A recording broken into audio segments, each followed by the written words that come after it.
Pension ശമ്പള വിതരണം മൂന്നാം ദിനത്തിലും പ്രതിസന്ധിയിൽ. ഉച്ചവരെ സംസ്ഥാനത്തെ ട്രഷറികൾ ആവശ്യപ്പെട്ട 83.89 കോടിയിൽ 52.92 കോടി രൂപ മാത്രമാണ് ലഭിച്ചത്. ചില്ലറയുടെ ദൗർലഭ്യവും പെൻഷൻകാരെ ഏറെ വലച്ചു. കഴിഞ്ഞ 2 ദിവസത്തെ പോലെ രാവിലെ മുതൽ ട്രഷറികൾക്ക് മുന്നിൽ വലിയ ക്യൂവാണ് മൂന്നാം ദിനവും കാണാനായത്. റിസർവ് ബാങ്കിൽ നിന്നും പണം ലഭിക്കാത്തത് കാരണം ട്രഷറികൾ പെൻഷൻ ശമ്പള വിതരണം ആരംഭിച്ചത് തന്നെ 10 മണിക്ക് ശേഷമായിരുന്നു. പെൻഷൻകാരെ ഇത് ഏറെ വലച്ചു. ട്രഷറിയിൽ എത്തിക്കഴിഞ്ഞാൽ എത്ര മണിക്ക് തിരിച്ചു പോകാൻ കഴിയുമെന്നുള്ളത് വരെ നിവൃത്തിയില്ലാത്തൊരു, ഉറപ്പില്ലാത്തൊരു സാഹചര്യത്തിലാണ് ഇപ്പോൾ കഴിഞ്ഞു പോകുന്നത്. അർഹതപ്പെട്ട പണം ചെലവാക്കാൻ കഴിയാത്ത ഒരു ദുസ്ഥിതി ഇത് ആരുടെ ഭാഗത്തു നിന്നുണ്ടായിരുന്നാലും തികച്ചും ജനവഞ്ചനയാണ്. ഉച്ചവരെ സംസ്ഥാനത്തെ ട്രഷറികൾ ആവശ്യപ്പെട്ട 83.89 കോടി രൂപയിൽ 52.92 കോടി മാത്രമാണ് സംസ്ഥാനത്തിന് ലഭിച്ചത്. നഗരപ്രദേശത്തെ ട്രഷറികളെ പ്രതിസന്ധി സാരമായി ബാധിച്ചില്ല. എന്നാൽ ഗ്രാമപ്രദേശത്ത് RBI തുക ലഭ്യമാക്കാത്തത് ട്രഷറികളെയും പെൻഷൻകാരെയും ദുരിതത്തിലാഴ്ത്തി. കരുതൽ ധനം ഉപയോഗിച്ചായിരുന്നു ഇവിടങ്ങളിൽ ട്രഷറികളുടെ പ്രവർത്തനം. ട്രഷറികളിൽ ആവശ്യത്തിന് ചില്ലറയില്ലാത്തതും തിരിച്ചടിയായതായി ട്രഷറി ഉദ്യോഗസ്ഥ പറഞ്ഞു. പ്രതിസന്ധി ഉണ്ടാക്കുന്നുണ്ട്. ചില്ലറകൾ കൊടുക്കാൻ കഴിയുന്നില്ല. അവർ ചോദിക്കുന്ന ചില്ലറകളൊന്നും കൊടുക്കാനായിട്ട് പറ്റുന്നില്ല. അവർക്കും ബുദ്ധിമുട്ട് അനുഭവപ്പെടുന്നുണ്ട്. അവരെ വെട്ടി തിരുത്തി ഫിഗർ കൊടുക്കേണ്ടി വരുന്നുണ്ട്. അത് അറ്റസ്റ്റേഷൻ്റെതായിട്ട് വരുന്നുണ്ട്. ഇത് ചെറിയ പെൻഷൻകാരെയും വലച്ചു. എല്ലാവരും 2000 രൂപ റൗണ്ട് ചെയ്ത് എഴുതണമെന്നാണ്. അപ്പം ഞങ്ങളൊക്കെ എല്ലാവരും ഈ ചെറിയ പെൻഷൻകാരാണ്. അപ്പോൾ നമ്മൾ ആ സാധാരണ എല്ലാ മാസം എഴുതുന്നത് പോലുള്ള ആ ചില്ലറയൊക്കെയാണ് എഴുതി വന്നേക്കുന്നത്. ഇനിയിപ്പോൾ അവിടെ കൊണ്ടിട്ട് വെട്ടണം തിരുത്തണം എന്നൊക്കെയാണ് പറയുന്നത്. മൂന്നാം ദിനത്തിൽ ആകെ 200 കോടിയാണ് സംസ്ഥാനം ആവശ്യപ്പെട്ടത്.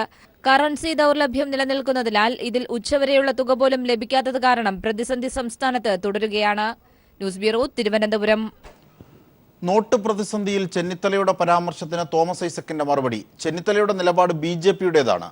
കേന്ദ്രത്തിനെതിരെ സമരം ചെയ്യുമെന്ന് പറഞ്ഞവർ ഇപ്പോൾ ന്യായീകരിക്കുന്നു. കോൺഗ്രസ് സംസ്ഥാനത്ത് BJPയുടെ B ടീം ആകരുതെന്നും ഐസക് പറഞ്ഞു. പ്രതിപക്ഷ നേതാവിന്റെ ആരോപണങ്ങൾ അടിസ്ഥാനരഹിതമാണെന്നും തോമസ് ഐസക് ദില്ലിയിൽ പറഞ്ഞു. തങ്ങളുടെ തന്നെ ചെയ്തുകൊണ്ട് നിലപാട് കൊണ്ട് അപ്രസക്തമായിക്കൊണ്ടിരിക്കുന്നത് ജാള്യത മറക്കാനുള്ള ശ്രമമാണ് ഈ പ്രസ്താവന എന്ന് പറയുന്നത്. ഡിമോണിറ്റൈസേഷൻ എന്താണെന്ന് അദ്ദേഹം പഠിപ്പിക്കാൻ ശ്രമിക്കണ്ട. പറയുന്നത് ചെയ്യേണ്ടതൊന്നും ചെയ്തില്ലെന്നാണ്. ചെയ്യേണ്ട കാര്യങ്ങളെക്കുറിച്ച് കോൺഗ്രസ് വന്നൊരു കുറിപ്പ് തന്നല്ലോ. ആ പറഞ്ഞ കുറിപ്പിൽ എന്ത് കാര്യം ചെയ്യാതിരുന്നിട്ടുള്ളത്? മൂന്നാം ദിവസവും ശമ്പള വിതരണം ചെയ്യാൻ രാജ്യത്തെ ബാങ്കുകളിലും ട്രഷറികളിലും വേണ്ടത്ര പണം എത്തിക്കാൻ റിസർവ് ബാങ്കിനായില്ല. രാജ്യ തലസ്ഥാനത്ത് അടക്കം മിക്ക ബാങ്കുകളിലും 2 മണിക്കൂറിനകം പണം തീർന്നു. ദേശീയപാതകളിൽ ടോൾ ഈടാക്കുന്നത് പുനരാരംഭിച്ചതോടെ മണിക്കൂറുകളാണ് വാഹനങ്ങൾ യാത്രക്കാർക്ക് വേണ്ടി കാത്തുകിടന്നത്. മൂന്നാം ദിനവും രാജ്യത്തെ ട്രഷറികളിലും ബാങ്കുകളിലും ആവശ്യത്തിന് പണം എത്തിക്കാൻ റിസർവ് ബാങ്കിനായില്ല. ഇതോടെ സ്വകാര്യ സർക്കാർ ജീവനക്കാരുടെ ശമ്പള അക്കൗണ്ടുകളിൽ നിന്ന് പണം നൽകാൻ പോലും ആകാതെ ബാങ്കുകൾ വിഷമിച്ചു. 2 മണിക്കൂറിനകം രാജ്യതലസ്ഥാനത്തെ മിക്ക ബാങ്കുകളിലും പണം തീർന്നു.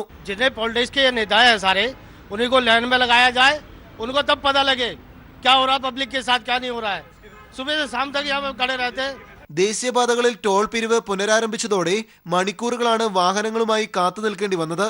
ടോൾ പ്ലാസകളിൽ ചില്ലറയില്ലാത്തത് പ്രതിസന്ധി രൂക്ഷമാക്കി. എന്നാൽ എല്ലാ ടോൾ പ്ലാസകളിലും സ്വീപ്പിംഗ് മെഷീനുകൾ ലഭ്യമാക്കുമെന്ന് ധനമന്ത്രാലയം അറിയിച്ചു. പെട്രോൾ, ജലം, വൈദ്യുതി എന്നിവയ്ക്കായി പഴയ 500 രൂപ നോട്ടുകൾ ഉപയോഗിക്കാവുന്ന കാലാവധി ഇന്നലെ അർദ്ധരാത്രിയോടെ തീർന്നിരുന്നു. നോട്ട് അസാധുവാക്കലിന് പിന്നാലെ സംസ്ഥാനങ്ങൾക്ക് വൻ വരുമാന നഷ്ടമാണ് ഉണ്ടായതെന്ന് GST കൗൺസിൽ ചർച്ചയിൽ ധനമന്ത്രിമാർ ചൂണ്ടിക്കാട്ടി. ഓരോ ദിവസവും പ്രതിസന്ധി കൂടുതൽ രൂക്ഷമാവുകയാണ്. രാജ്യതലസ്ഥാനത്തെ പ്രമുഖ ബാങ്കുകളിൽ പോലും പണം എത്തിക്കാൻ റിസർവ് ബാങ്കിനായിട്ടില്ല. മറ്റ് സംസ്ഥാനങ്ങളിലെ അവസ്ഥ ഇതിനും ദയനീയവും. ഇതിന് കൃത്യമായും പരിഹാരം നിർദ്ദേശിക്കാൻ റിസർവ് ബാങ്കിനാകാത്തത് ആശങ്ക വർദ്ധിപ്പിക്കുന്നു.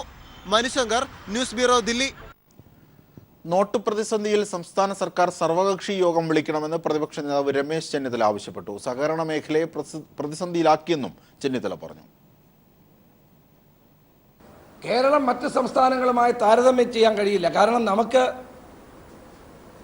ഗൾഫിൽ നിന്നുള്ള NRI റെമിറ്റൻസ് അതിപ്പോൾ കുറയുകയാണ്. ഗൾഫിന് ആരും പണം അയക്കുന്നില്ല. അപ്പം ഗൾഫിൽ നിന്നുള്ള പണം വരുന്നില്ല. റബ്ബറിൻ്റെ വിലയിടിവ്, പക്ഷേ മറ്റ് കാർഷിക ഉൽപ്പന്നങ്ങളുടെ വിലയിടിവ്, ഇതെല്ലാം കൂടി കേരളത്തിൻ്റെ സമ്പദ് വ്യവസ്ഥയിൽ ഉണ്ടായിരിക്കുന്ന ആഘാതം വളരെ വലുതാണ്. അപ്പം ഇത് പഠിച്ചുകൊണ്ട് തൊഴിലാളികൾ, കർഷകർ, സാധാരണക്കാർ, പാവപ്പെട്ടവർ എന്നിവരുടെ ജീവിതത്തിൽ മാറ്റമുണ്ടാക്കാൻ വേണ്ടിയിട്ടുള്ള ആശ്വാസമെത്തിക്കാൻ വേണ്ടിയുള്ള ഒരു ദുരന്ത നിവാരണ പാക്കേജിന് കേരളം മുന്നോട്ട് വരണം.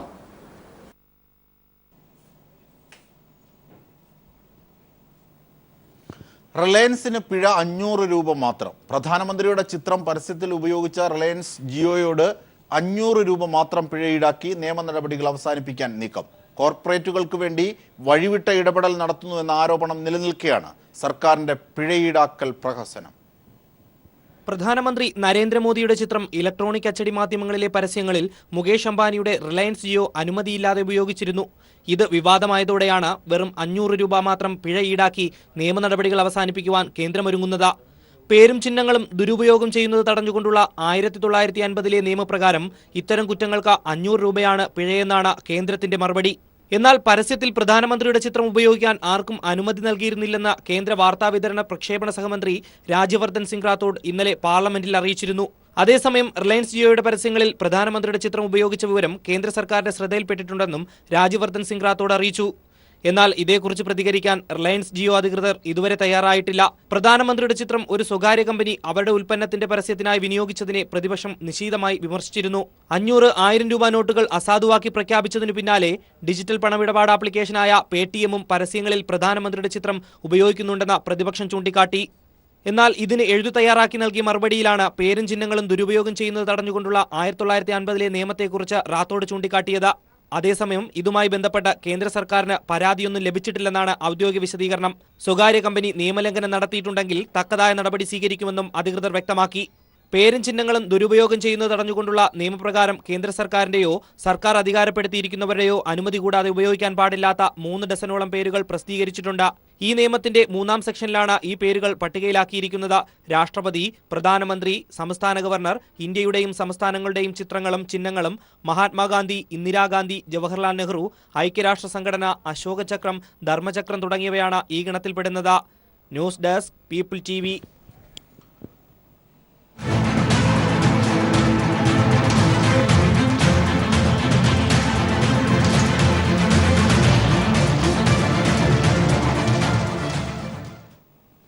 അറുപതാമത് സംസ്ഥാന സ്കൂൾ കായികോത്സവത്തിന്റെ ആദ്യ ദിനം എറണാകുളവും പാലക്കാടും മുന്നേറുന്നു. 58 പോയിന്റുകളുമായി എറണാകുളം ആദ്യ ദിനം കീഴടക്കിയപ്പോൾ പാലക്കാടിന് 40 പോയിന്റാണുള്ളത്. 400 മീറ്ററിലെ മികച്ച പ്രകടനത്തിന്റെ കരുത്തിൽ 19 പോയിന്റുമായി കോഴിക്കോടും ആദ്യ ദിനം മികച്ച പ്രകടനം കാഴ്ചവെച്ചു. കൂടുതൽ വിവരങ്ങളുമായി മനു ഞങ്ങളുടെ പ്രതിനിധി ചേരുന്നു. മനു, എന്തൊക്കെയാണ് ഏറ്റവും പുതിയ വിവരങ്ങൾ? ആജിംഷാദ് സൂചിപ്പിച്ചതുപോലെ തന്നെ ആദ്യ ദിനം മത്സരങ്ങൾ അവസാനിക്കുമ്പോൾ എറണാകുളത്തിന്റെ മുന്നേറ്റമാണ് നമുക്ക് കാണാൻ കഴിയുന്നത്. 58 പോയിന്റുമായി എറണാകുളം മുന്നിലാണ്. തൊട്ടുപുറകിലുള്ള പാലക്കാടിന്, രണ്ടാം സ്ഥാനത്തുള്ള പാലക്കാടിന് 40 പോയിന്റാണുള്ളത്. 19 പോയിന്റുമായി കോഴിക്കോട് 3-ാം സ്ഥാനത്തുമുണ്ട്. നേരത്തെ ആജിംഷാദ് സൂചിപ്പിച്ചതുപോലെ ഏറ്റവും അവസാനം നടന്ന ഇന്നത്തെ എല്ലാവരും കാത്തിരുന്ന ഗ്ലാമർ ഇനങ്ങളായ 400 മീറ്ററിലെ മികച്ച പ്രകടനമാണ് കോഴിക്കോടിനെ 19 പോയിന്റുമായി 3-ാം സ്ഥാനത്തേക്ക് എത്തിച്ചത്. 400 മീറ്ററിൽ കോഴിക്കോട് 3 സ്വർണ്ണമാണ് നേടിയത്. ഇത് 3 ഉഷ സ്കൂൾ ഓഫ് അത്ലറ്റിക്സിലെ കുട്ടികളുടെ കരുത്തിലാണ് അവർ ഈ 3 സ്വർണവും നേടിയത്. സ്കൂൾ, അതായത് ഇന്ന് മികച്ച പ്രകടനം കാഴ്ചവെച്ച സ്കൂളുകളുടെ നില ഇങ്ങനെയാണ്. 28 പോയിന്റുമായി എറണാകുളത്തെ മാർബേസിൽ സ്കൂൾ ഒന്നാമത്, 16 പോയിന്റുമായി കോഴിക്കോട് പൂവമ്പായി സ്കൂൾ 2-ാം സ്ഥാനത്തും, 12 പോയിന്റുമായി സെന്റ് ജോർജ് കോതമംഗലം സ്കൂൾ 3-ാം സ്ഥാനത്തും നിൽക്കുന്നു. ഇന്ന് 18 ഫൈനലുകളാണ് നടന്നത്. ഈ 18 ഫൈനലുകൾ പൂർത്തിയായപ്പോഴാണ് ഈ ഇത്രയും പോയിന്റ് നില വന്നിരിക്കുന്നത്. രാവിലെ 5000 മീറ്റർ മത്സരങ്ങളോടെയാണ് ട്രാക്ക് ഉണർന്നത്. ബിബിൻ ജോർജ് ആയിരുന്നു ആദ്യ സ്വർണത്തോടെ ഈ 60ാമത് സ്കൂൾ കായിക ഉത്സവത്തിന് ശുഭകരമായ തുടക്കം കുറിച്ചത്. പിന്നീട് സബ് ജൂനിയർ, സീനിയർ വിഭാഗങ്ങളിലൊക്കെ പിന്നീട് ജൂനിയർ 3000 മീറ്റർ പെൺകുട്ടികളും സീനിയർ 3000 മീറ്റർ പെൺകുട്ടികളുടെയും മത്സരങ്ങൾ നടന്നു. ഇന്ന് 3 റെക്കോർഡുകളും പിറക്കുന്ന ഒരു കാഴ്ച നമുക്ക് കാണാൻ കഴിഞ്ഞു. വളരെ ആവേശകരമായി നിറഞ്ഞ ഒരു അന്തരീക്ഷത്തിൽ തന്നെയാണ് മത്സരങ്ങൾ നടന്നത്. ഇപ്പോൾ ഔദ്യോഗികമായ ഉദ്ഘാടന ചടങ്ങുകളാണ് ഇവിടെ നടന്നുകൊണ്ടിരിക്കുന്നത്. വിദ്യാഭ്യാസ മന്ത്രി പ്രൊഫസർ സി രവീന്ദ്രനാഥ് അല്പസമയം മുമ്പ് മേള ഔദ്യോഗികമായി ഉദ്ഘാടനം ചെയ്തു. ഒളിമ്പ്യൻ KT ഇർഫാൻ ദീപശിഖ കൊളുത്തി. രാവിലെ പൊതുവിദ്യാഭ്യാസ ഡയറക്ടർ പതാക ഉയർത്തിയതോടെയാണ് കായിക ഉത്സവത്തിന്റെ ചടങ്ങുകൾക്ക് തുടക്കമായത്. ആജിംഷാദ്, വാർത്തകളിലേക്ക്. സംസ്ഥാന സ്കൂൾ കായികോത്സവത്തിലെ ത്രോ ഇനങ്ങളിൽ തങ്കത്തിളക്കമുള്ള താരമാണ് മേഘ മറിയം മാത്യു. 4 മീറ്റുകളിലായി ഇതുവരെ 5 സ്വർണമാണ് മേഘ നേടിയത്. ഇത്തവണ ജൂനിയർ പെൺകുട്ടികളുടെ ഷോട്ട് പുട്ടിൽ മേഘ പുതിയ മീറ്റ് റെക്കോർഡും കുറിച്ചു. ഭാരം കയ്യിലൊതുക്കി ദൂരം കീഴടക്കാൻ ഇറങ്ങിയപ്പോഴെല്ലാം ഫീൽഡിൽ നിന്ന് പൊന്നുവാരിയെടുത്ത ചരിത്രമാണ് മേഘയുടേത്. 4 മീറ്റുകളിലായി ഫീൽഡിൽ എറിഞ്ഞിട്ടത് 5 സ്വർണം. ഇത്തവണ ഷോട്ട്പുട്ടിലെ തുടർച്ചയായ 4ാം സ്വർണം നേടിയപ്പോൾ അതിന് ഇരട്ടി മധുരമുണ്ട്. 11.95 മീറ്റർ ദൂരം കീഴടക്കി 11 വർഷം പഴക്കമുള്ള റെക്കോർഡാണ് മേഘ എറിഞ്ഞു തകർത്തത്. 10ാം തരം വിദ്യാർത്ഥിയായ മേഘ തിരുവനന്തപുരം സായിയിൽ കോച്ച് ബി സത്യാനന്ദയുടെ കീഴിലാണ് 4 വർഷമായി പരിശീലനം നടത്തുന്നത്. 4ാമത്തെ വർഷമാണ് സ്റ്റേറ്റ് സംസ്ഥാന ഈ മത്സരത്തിൽ പങ്കെടുക്കുന്നത്. 4 തവണയും സംസ്ഥാന മീറ്റിന് വിൻ ചെയ്യുകയുണ്ടായി. ഇത്തവണ ഒരു പ്രത്യേകത സംസ്ഥാന റെക്കോർഡ് ബ്രേക്ക് ചെയ്യാൻ സാധിച്ചു എന്നുള്ളതാണ്. കഴിഞ്ഞ തവണ ആദ്യമായി മത്സരത്തിനിറങ്ങി ഡിസ്കസ് ത്രോയിൽ സ്വർണ്ണദൂരം കീഴടക്കിയ ആത്മവിശ്വാസത്തിൽ ഇത്തവണയും ഡിസ്കസ് ത്രോയിൽ മേഘ മത്സരത്തിനിറങ്ങുന്നുണ്ട്. 3 ദേശീയ മീറ്റുകളിലായി ഓരോ സ്വർണവും വെള്ളിയും വെങ്കലവും മേഘയുടെ മെഡൽ പട്ടികയിലുണ്ട്. ഇന്ത്യയെ പ്രതിനിധീകരിച്ച് ലോക സ്കൂൾ കായികമേളയിൽ മേഘ പങ്കെടുത്തിരുന്നു. തേഞ്ഞിപ്പലത്ത് നിന്നും സിജു കണ്ണൻ. കഴിഞ്ഞ 3 വർഷമായി സംസ്ഥാന സ്കൂൾ കായികമേളയിലെ ആദ്യ സ്വർണം ബിബിന് സ്വന്തം. ഇത്തവണയും ആ പതിവിന് മാറ്റമുണ്ടായില്ല. ബിബിനിലൂടെ ആദ്യ അക്കൗണ്ട് തുറക്കുക കൂടി ചെയ്തതോടെ കിരീടം നിലനിർത്താനാകുമെന്ന പ്രതീക്ഷയിൽ തന്നെയാണ് എറണാകുളം. കായികമേളയായാലും കായിക ഉത്സവമായാലും ബിബിൻ ജോർജ് എറണാകുളത്തിന്റെ ഭാഗ്യനക്ഷത്രമാണ്. കഴിഞ്ഞ 3 വർഷവും മീറ്റിലെ ആദ്യ സ്വർണം ബിബിന്റെ പേരിൽ തന്നെയായിരുന്നു. കഴിഞ്ഞ വർഷം 5000 മീറ്ററിലെ റെക്കോർഡ് തിരുത്തിയാണ് ബിബിൻ സ്വർണ്ണമണിഞ്ഞതെങ്കിൽ ഇത്തവണ റെക്കോർഡ് നേടാനായില്ലെങ്കിലും സ്വർണം നിലനിർത്തി. ബിബിൻ തുറന്നിട്ട സ്വർണ്ണപാതയിലൂടെ കുതിച്ച എറണാകുളം കഴിഞ്ഞ 3 വർഷവും ചാമ്പ്യൻ പട്ടം നിലനിർത്തുകയും ചെയ്തു. ഇത്തവണയും ബിബിന്റെ നല്ല തുടക്കം നൽകിയ ആത്മവിശ്വാസത്തിലാണ് എറണാകുളം ജില്ല. പോയ വർഷത്തെ നേട്ടം തന്റെ ജില്ലയും സ്കൂളും ആവർത്തിക്കുമെന്ന പ്രതീക്ഷയിലാണ് ബിബിനും. വളരെ സന്തോഷമുണ്ട്. കഴിഞ്ഞ വർഷം എൻ്റെ തന്നെയാണ് റെക്കോർഡ്. നന്നായി ചെയ്യാൻ പെർഫോമൻസ് ചെയ്യാൻ പറ്റിയില്ല, എങ്കിലും നന്നായി ചെയ്യാൻ പറ്റിയെന്ന് വിശ്വസിക്കുന്നു. നന്നായി ഒരു തുടക്കം വിട്ട് കൊടുക്കാൻ പറ്റുന്നത് വളരെ സന്തോഷമുണ്ട്. എറണാകുളത്തിൻ്റെ ഞങ്ങളുടെ സ്കൂളിൻ്റെ കഴിഞ്ഞ വർഷം ഞങ്ങളുടെ സ്കൂളിൽ തന്നെയാണ് ചാമ്പ്യൻഷിപ്പ് നേടിയത്. രണ്ടുപേരും ആദ്യമായിട്ട് ഒരു മെഡൽ എടുത്ത് കൊടുക്കാൻ പറ്റിയ സന്തോഷമുണ്ട്. ഇത്തവണ ഇനി 2 മത്സരങ്ങളുണ്ട്. 800 ഉണ്ട്, 1500 ഉണ്ട്. ഇനി എല്ലാ ദിവസങ്ങളിലും ഓരോ ഐറ്റം വെച്ചുണ്ട്. ചെയ്യാൻ പറ്റുമെന്ന് വിശ്വസിക്കുന്നു. ഇനി 800, 1500 മീറ്ററുകളിൽ ട്രാക്കിലിറങ്ങി ട്രിപ്പിളാണ് ബിബിൻ ലക്ഷ്യമിടുന്നത്. കഴിഞ്ഞ വർഷം തലനാരിഴയ്ക്ക് നഷ്ടമായ ഹാട്രിക് ട്രിപ്പിളിന്റെ നിരാശ തീർക്കാനും ബിബിന് ഇത്തവണത്തെ ട്രിപ്പിൾ നേട്ടം അനിവാര്യമാണ്. ക്യാമറാമാൻ ജിബേഷിനൊപ്പം കോഴിക്കോട് നിന്നും Manu M Nair. Sub junior ഹൈജമ്പിലെ വെള്ളി മെഡലിന് ഇത്തവണ സ്വർണത്തെക്കാൾ തിളക്കം. അട്ടപ്പാടി വനാന്തരങ്ങളിലെ ഉൾക്കാടുകളിലുള്ള പ്രാക്തന ഗോത്രവർഗത്തിൽപ്പെട്ട സുനിൽ എന്ന മിടുക്കനാണ് വെള്ളി നേട്ടം സ്വന്തമാക്കിയത്. കഷ്ടപ്പാട് നിറഞ്ഞ ജീവിത സാഹചര്യങ്ങളെയും ഉൾക്കാട്ടിലെ വെല്ലുവിളികളെയും അതിജീവിച്ചാണ് സുനിലിന്റെ നേട്ടം. മണ്ണിനോടും മനുഷ്യരോടും പടപൊരുതിയാണ് ചരിത്ര നേട്ടത്തിലേക്ക് സുനിൽ ഉയർന്നു ചാടിയത്. അട്ടപ്പാടിയിലെ ഉൾക്കാടുകളിൽ നിന്ന് കഷ്ടപ്പാടിന്റെയും ഇല്ലായ്മയുടെയും കഥകൾ മാത്രം പറയാനുള്ള പ്രാക്തന ഗോത്രവർഗത്തിൽ നിന്നാണ് സുനിൽ എന്ന കൊച്ചുമിടുക്കന്റെ വരവ്. അതുകൊണ്ട് തന്നെ സബ് ജൂനിയർ ഹൈജമ്പിലെ ഈ വെള്ളി നേട്ടം സുനിലിന് സുവർണ ശോഭയേകുന്നു. കാടിനെ മാത്രം കണ്ട് പരിചയിച്ച സുനിലിന് അതുകൊണ്ട് തന്നെ പുറത്തെ വർണ്ണക്കാഴ്ചകളിൽ പരിഭ്രമമാണ് നൽകുന്നത്. ഞങ്ങൾ മൈക്ക് നീട്ടിയപ്പോഴും ആ അമ്പരപ്പും പരിഭ്രമവും സുനിലിനുണ്ടായിരുന്നു. എങ്ങനെയുണ്ടായിരുന്നു ഇവിടെ ജമ്പിംഗ് പിറ്റിലെത്തി? ഒന്നും ഉണ്ടായിരുന്നില്ല. ഇനിയിപ്പോൾ എന്താ ഒരു ലക്ഷ്യം? ഈ മത്സരത്തിൽ ജയിച്ചു പോകണമെന്നാണ് എൻ്റെ. മലമ്പുഴ ആശ്രമം സ്കൂളിലെ കായികാധ്യാപകൻ അരുൺ ജോസാണ് സുനിലിനെ ജമ്പിംഗ് പിറ്റിലേക്ക് കൈപിടിച്ചത്. വലിയ പ്രതീക്ഷകളോടെയാണ് അരുൺ സുനിലിനെ മുന്നോട്ട് നയിക്കുന്നത്. നമ്മളിവിടെ നിന്ന് മോട്ടിവേറ്റ് ചെയ്യുന്നുണ്ടായിരുന്നു. സുനിൽ ചാട് ഓരോ ചാട്ടം കഴിയുമ്പോഴും നമ്മൾ ചാട് കിട്ടുമെന്നും പറഞ്ഞ് പ്രോത്സാഹിപ്പിച്ചുകൊണ്ടിരുന്നു. സ്കൂളിൽ നമുക്ക് നല്ല സപ്പോർട്ട് തരും. മൈതാനങ്ങളിലെ ആളുകൾക്കും ആരവങ്ങൾക്കും അപ്പുറം ഉൾക്കാടിലെ ജീവിത പോരാട്ടമാണ് സുനിലിന്റെ യഥാർത്ഥ കരുത്ത്. ക്യാമറാമാൻ ജയേഷ് വില്ലോടിക്കൊപ്പം മനു എം നായർ. വർഷങ്ങളായി നശിച്ചു കിടക്കുന്ന പേരാമ്പ്ര ആവളപ്പാണ്ടിയെ കൃഷിയോഗ്യമാക്കി നടിയിൽ ഉത്സവം. മുഖ്യമന്ത്രി പിണറായി വിജയൻ പാടത്തെത്തി ഞാറ് കൈമാറിയാണ് ഉദ്ഘാടനം നിർവഹിച്ചത്. പേരാമ്പ്രയിലെ തരിശുരഹിത മണ്ഡലമാക്കി മാറ്റാനുള്ള പ്രവർത്തനത്തിന്റെ ഭാഗം കൂടിയാണ് ഈ പദ്ധതി. കോഴിക്കോട് പേരാമ്പ്രയെ തരിശുരഹിത മണ്ഡലമാക്കി മാറ്റാനുള്ള പ്രവർത്തനത്തിന്റെ ഭാഗമായാണ് വർഷങ്ങളായി നശിച്ചുകിടന്ന ആവളപ്പാണ്ടിയിലെ 2242 ഏക്കർ സ്ഥലത്ത് കൃഷിയിറക്കിയിരിക്കുന്നത്. നെല്ല് നമ്മുടെ അന്നം എല്ലാരും പാടത്തേക്ക് തരിശുരഹിത മണ്ഡലം എന്ന് പേരിട്ടിരിക്കുന്ന പരിപാടിയുടെ ഭാഗമായി നടന്ന നടീൽ ഉത്സവം മുഖ്യമന്ത്രി പിണറായി വിജയൻ ഉദ്ഘാടനം ചെയ്തു. പാടത്തെത്തി ഞാറ് കൈമാറിയാണ് മുഖ്യമന്ത്രി ഉദ്ഘാടനം നിർവഹിച്ചത്.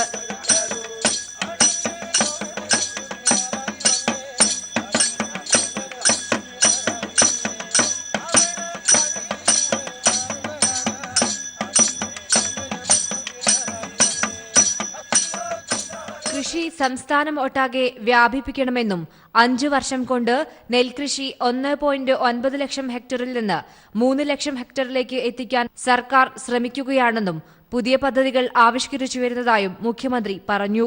അടുത്ത 5 വർഷം കൊണ്ട് നെൽകൃഷി ഒരു 3 ലക്ഷം ഹെക്ടറിലേക്കെങ്കിലും എത്തിക്കാനാകുമോ? ഇതാണ് സംസ്ഥാന സർക്കാർ ശ്രമിക്കുന്നത്.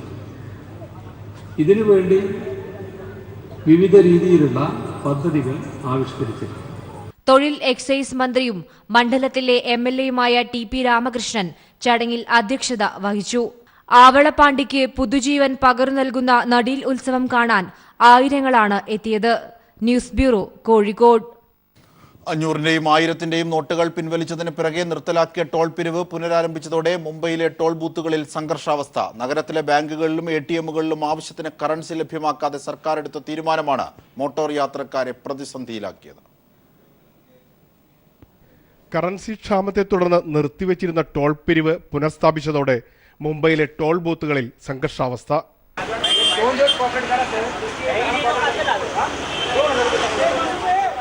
പല ടോൾ ബൂത്തുകളിലും വാഹനങ്ങളുടെ കാത്തുനിൽപ്പിന്റെ ദൈർഘ്യം വർദ്ധിച്ചതോടെ ഏറെ കഷ്ടത്തിലായത് സമയബന്ധിത യാത്രക്കാരാണ്.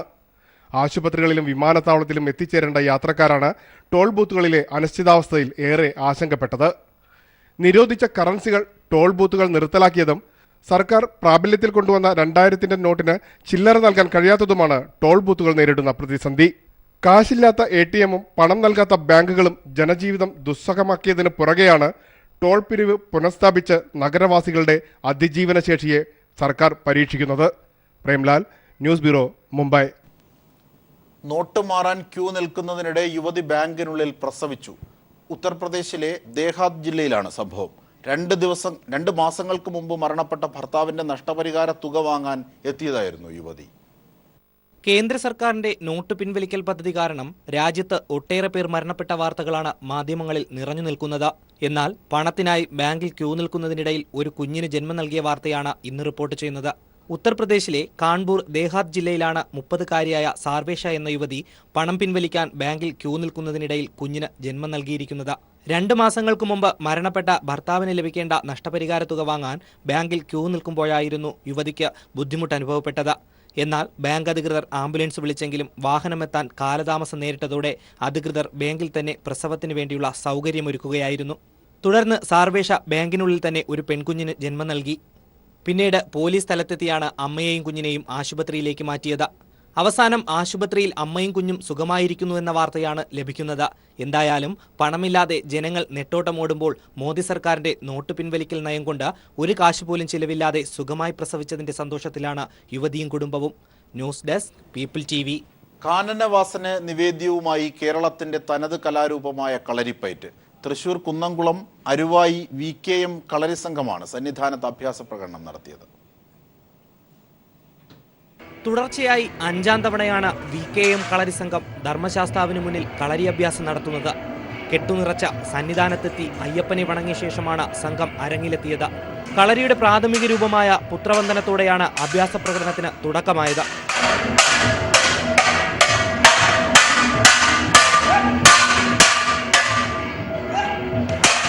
വിനോദ് കുമാർ ഗുരുക്കളുടെ നേതൃത്വത്തിലുള്ള 20-അംഗ സംഘമാണ് നെയ്യഭ്യാസത്തിന്റെ വ്യത്യസ്ത ഇനങ്ങൾ അയ്യപ്പന്മാർക്ക് മുന്നിൽ അവതരിപ്പിച്ചത്.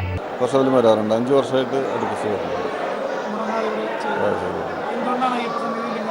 ഇല്ല, ഞാൻ അയ്യപ്പ ഭക്തനാണ്.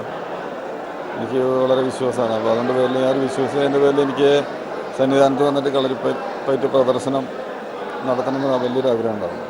ചെറിയ കുട്ടികൾ വരെ സംഘത്തിലുണ്ടായിരുന്നു. നെയ്യഭ്യാസത്തിന്റെ ചടലതാളങ്ങൾ ആവാഹിച്ചുള്ള മുച്ചാൺ പയറ്റ് കാഴ്ചക്കാരിൽ ഉത്കണ്ഠയും ഒപ്പം ആനന്ദവുമാണ് സമ്മാനിച്ചത്. ജില്ലാ പോലീസ് മേധാവിയുടെ അനുവാദം വാങ്ങി ആയുധങ്ങളുമായി ശബരി സന്നിധിയിലെത്തിയ സംഘം തീർത്ഥാടകർക്ക് സമ്മാനിച്ചത് നെയ്യഭ്യാസത്തിന്റെ വർണ്ണവസന്തം തന്നെയാണ്. News bureau, Sannidhanam. ഫിദൽ കാസ്ട്രോവിന്റെ ചിതാവശിഷ്ടവും വഹിച്ചുള്ള വാഹനവ്യൂഹം സാന്റിയാഗോയിലേക്ക് കടക്കുന്നു. 4-ാം തീയതിയാണ് സാന്റിയാഗോയിൽ ഫിദലിന് വേണ്ടി സ്മാരകം നിർമ്മിക്കാൻ ഉദ്ദേശിക്കുന്ന സ്ഥലത്ത് ചിതാവശിഷ്ടം സംസ്കരിക്കുക. സാന്റിയാഗോവിൽ നിന്നും MA ബേബി കൈരളി പീപ്പിൾ TVക്ക് വേണ്ടി നൽകിയ റിപ്പോർട്ടിലേക്ക്.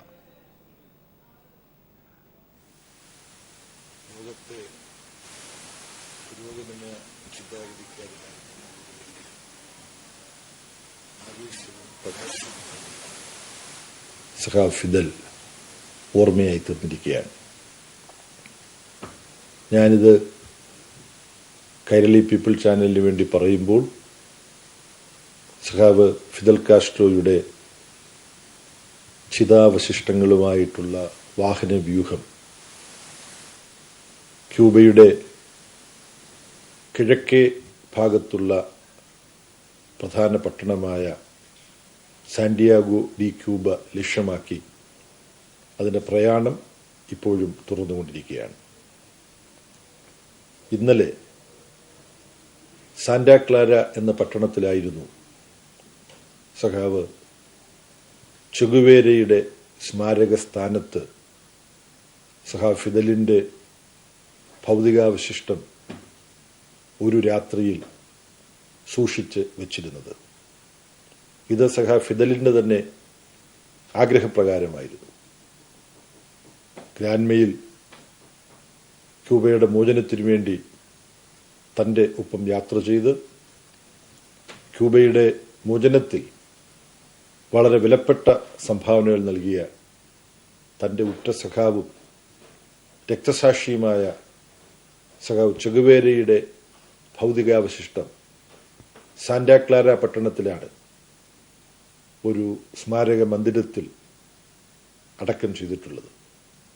സഖാവ് ഫിദൽ പറഞ്ഞു, ഞാൻ മരിച്ചു കഴിയുമ്പോൾ എൻ്റെ ശരീരാവശിഷ്ടങ്ങൾ ഒരു രാത്രി എൻ്റെ സഖാവ് ചെഗുവേരയെ സംസ്കരിച്ചിട്ടുള്ളിടത്ത് കൊണ്ടുപോയി വെക്കണം.